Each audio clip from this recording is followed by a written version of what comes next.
मैं डॉक्टर इरशाद खानम स्वागत करती हूँ आप सभी का आपकी अपने यूट्यूब चैनल आई लॉ टॉक्स पर।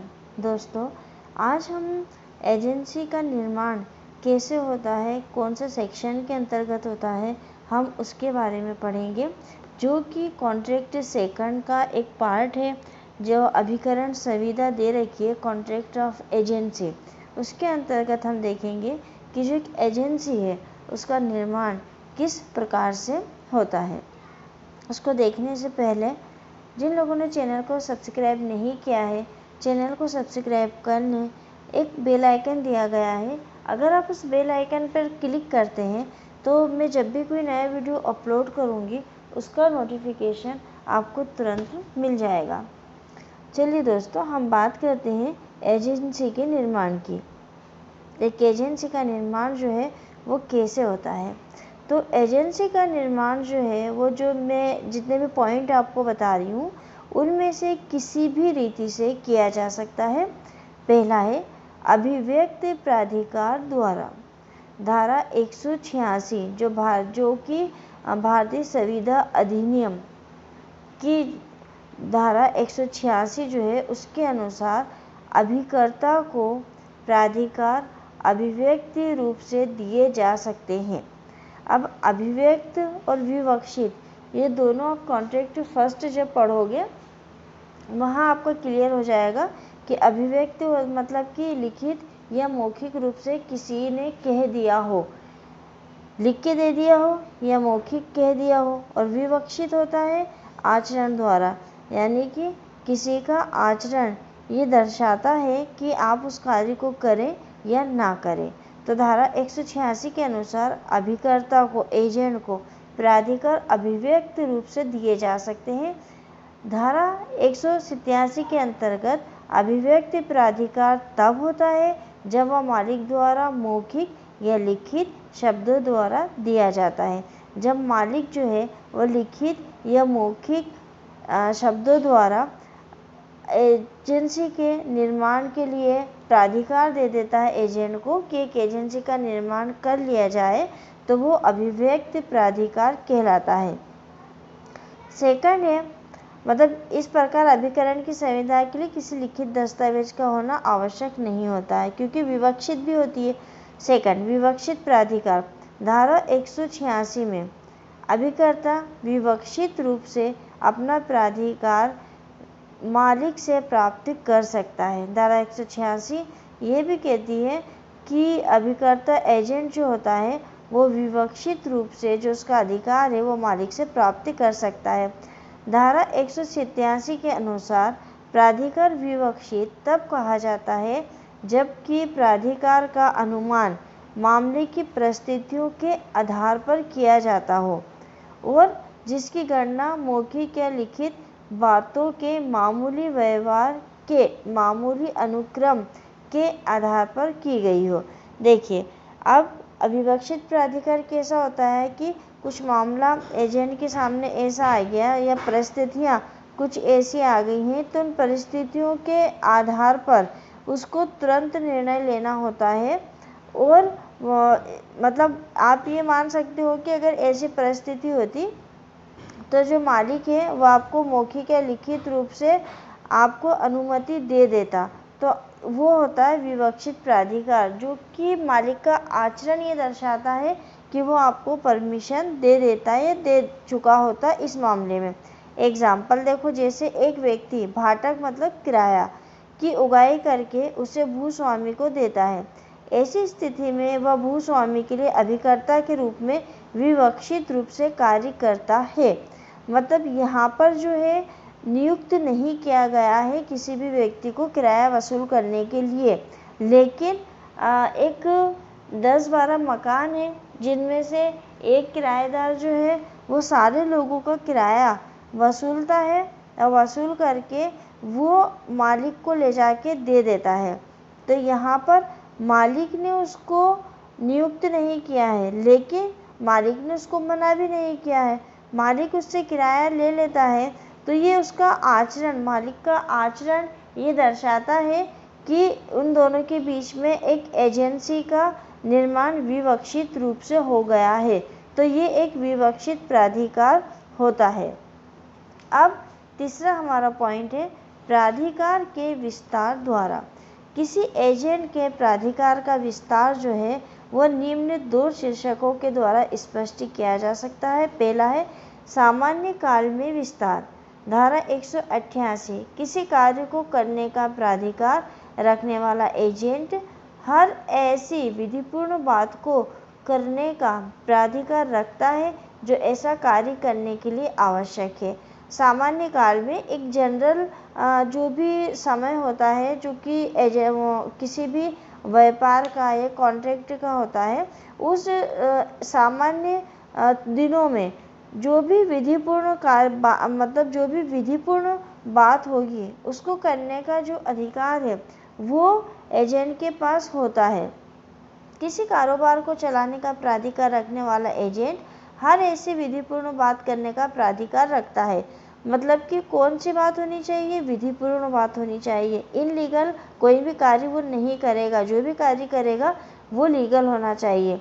जो ऐसे कारोबार के संचालन के प्रयोजन के लिए, जो भी कारोबार चलाने के लिए उसके उद्देश्य के या उसके अनुक्रम में या उस कारोबार को आगे बढ़ाने के लिए करता है।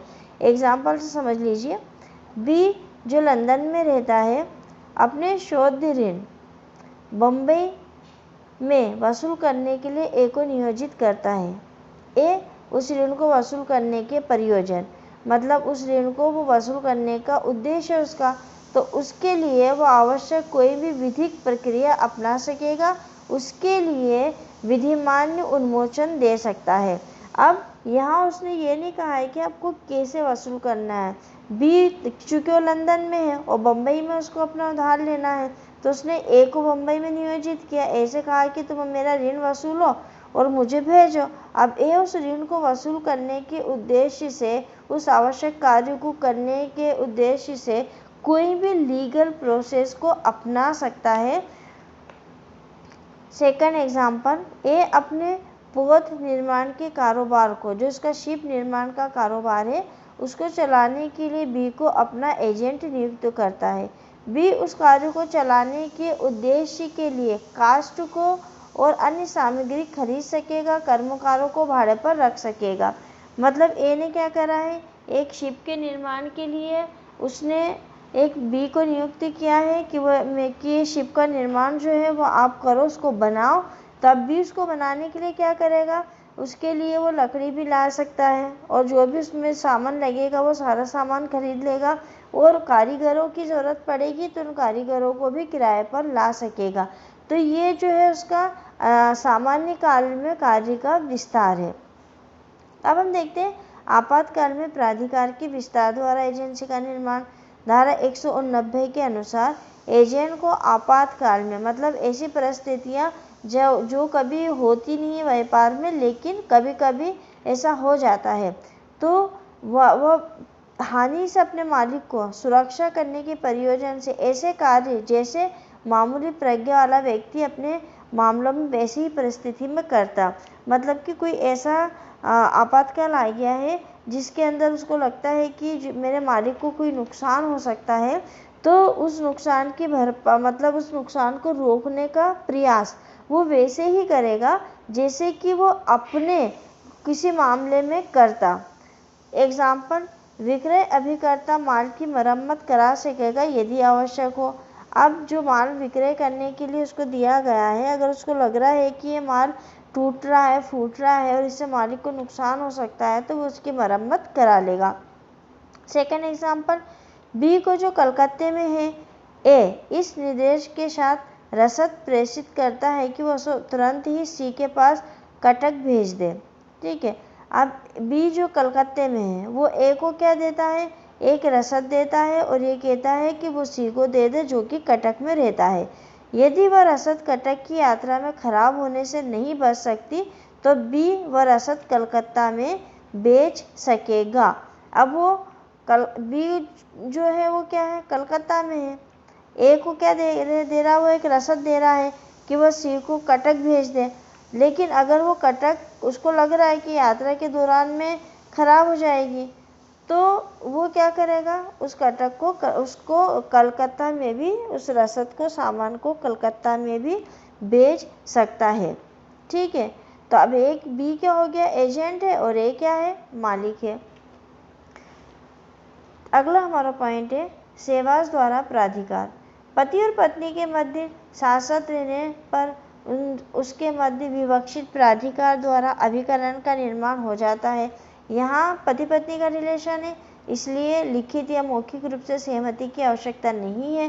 पत्नी के ऋणों के लिए पति का दायित्व अभिकरण के सिद्धांतों पर निर्भर करता है।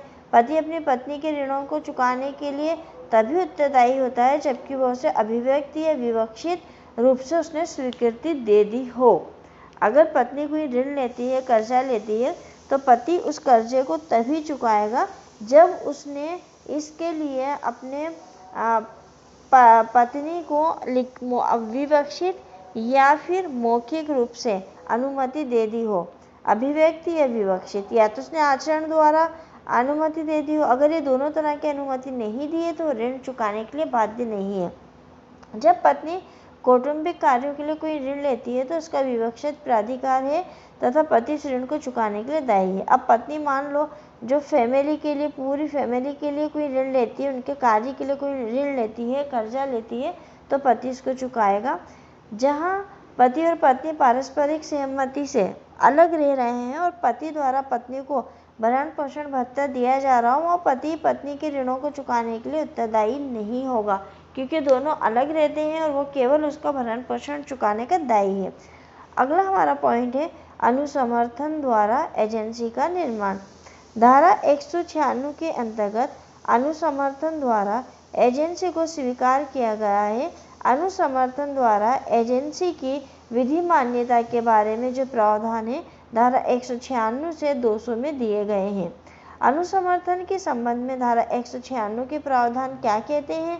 जहाँ की कोई एक व्यक्ति द्वारा किसी अन्य व्यक्ति को नियमित किंतु उसके ज्ञान या प्राधिकार के बिना किए जाते हैं, वहाँ वह निर्वाचित कर सकेगा कि ऐसे कार्यों का अनुसमर्थन करे या अनंगीकरण करे। यदि वह उसका अनुसमर्थन करे तो उन कार्यों को वैसे ही परिणाम होंगे मानो वे उसके प्राधिकार से किए गए थे। देखिए, ये अनुसमर्थन क्या होता है? किसी की रजामंदी को लेना। जहाँ की कोई एक व्यक्ति द्वारा किसी अन्य व्यक्ति को निमित्त, जहाँ कोई एक व्यक्ति है, उसने किसी दूसरे व्यक्ति को कुछ कार्य सौंपा है किंतु उसके ज्ञान या प्राधिकार के बिना किए जाते हैं। मतलब दूसरे व्यक्ति का जो कार्य है वो करता तो है, लेकिन उस जिसके लिए वो कार्य कर रहा है उसको पता नहीं है कि ये मेरे लिए कार्य कर रहा है। वहाँ वह निर्वाचित कर सकेगा कि ऐसे कार्यों का अनुसमर्थन करे या ना करे। जैसे कि कोई व्यक्ति, जैसे हमने अभी एग्जाम्पल पढ़ा था कि वो किराया लेके देता है अपने मालिक को, तो वो व्यक्ति जो ऐसे ही एक व्यक्ति है जो कि किराया वसूलता है और अपने मालिक को देता है, लेकिन मालिक को ज्ञान के बिना और उसके जो मालिक ने उसको कोई विवक्षित और जो है अभिव्यक्ति सहमति नहीं दी है और तो भी वो उसके लिए जो है किराया वसूलता है और लाके देता है।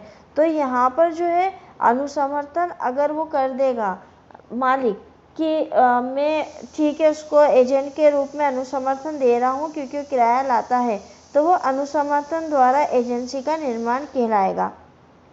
अनुसमर्थन की आवश्यकता कब होती है? धारा 196 की व्याख्या के आधार पर अनुसमर्थन की आवश्यकता तब पड़ती है जब एक व्यक्ति किसी अन्य व्यक्ति का कार्य बिना उसकी सम्मति और ज्ञान से कर देता है, तो बाद में उसको दो विकल्प प्राप्त होते हैं। देखिए, अनुसमर्थन की आवश्यकता कब पड़ती है? तो अनुसमर्थन की आवश्यकता तब पड़ती है जब कोई व्यक्ति किसी कार्य को करता है लेकिन वो जिसके लिए कार्य कर रहा है उसको बताए बिना, उसकी सहमति के बिना करता है, तो उसके पास फिर दो विकल्प प्राप्त होते हैं। कौन सा? वो चाहे तो उस कार्य को अस्वीकार कर दे और चाहे तो उस कार्य को स्वीकार कर ले। ये दो प्रकार के अधिकार उस व्यक्ति के पास होते हैं। अगर वो स्वीकार कर लेता है तो एजेंसी का निर्माण हो जाता है। यदि विधिक भाषा में अगर वो उस कार्य की पुष्टि कर देता है तो विधिक भाषा में कहते हैं कि उसने अनुसमर्थन दे दिया। अनुसमर्थन का ढंग क्या होता है? तो धारा 197 के अनुसार जिसकी ओर से वह कार्य किया गया है अपना अनुसमर्थन दो तरीकों से दे सकता है, अभिव्यक्त रूप से और विवक्षित रूप से। जब अनुसमर्थन शब्दों द्वारा किया जाता है तो इसे अभिव्यक्त अनुसमर्थन कहते हैं। शब्द मौखिक या लिखित हो सकते हैं। अभिव्यक्त अनुसमर्थन की वैधता के लिए उसको संसूचित किया जाना आवश्यक होता, मतलब उसको सूचना दिया जाना आवश्यक होता है।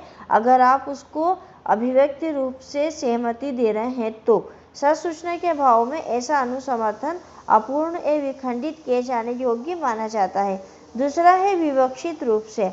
जब अनुसमर्थन आचरण द्वारा किया जाता है तो उसे विवक्षित अनुसमर्थन कहते हैं। अब हम बात करते हैं इसके अगले पॉइंट की, आवश्यकता द्वारा एजेंसी का निर्माण। अभिकरण का सर्जन आवश्यकता के आधार पर भी हो सकता है। कभी कभी एक व्यक्ति दूसरे व्यक्ति के हित की सुरक्षा के लिए कुछ ऐसा कार्य करता है जिसके लिए वह उस व्यक्ति से निर्देश या सम्मति प्राप्त करने की स्थिति में नहीं होता है। अब अभिकरण जो है वो कई बार ऐसा भी होता है, एजेंसी जो है वो आवश्यकता के अनुसार भी उसका निर्माण हो जाता है। कैसे?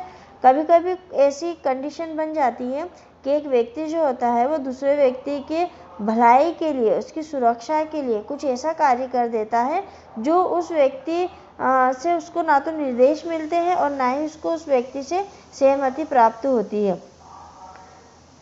तथा परिस्थितियां ऐसी होती है कि उसे तुरंत सुरक्षा प्रदान की जानी चाहिए। तो उन कार्यों के लिए वो उन व्यक्ति उसी प्रकार बाध्य जिस प्रकार एक एजेंट अपने कार्य से मालिक को बाध्य कर सकता है।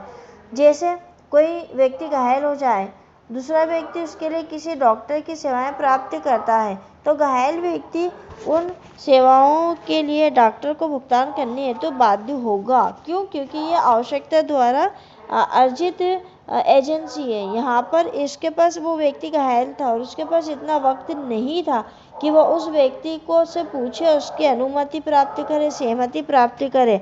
तो यहाँ पर उसने तुरंत में कोई निर्णय लिया था, तो वो उसी प्रकार हो गया कि वो उसका एजेंट की तरह उसने कार्य किया। तो दोस्तों, हमने आज एजेंसी के निर्माण कितने प्रकार से होते हैं, कैसे हो सकते हैं, उसके बारे में पढ़ा है। अगर आपको वीडियो पसंद आते हैं तो आप लाइक, कमेंट और शेयर करिएगा।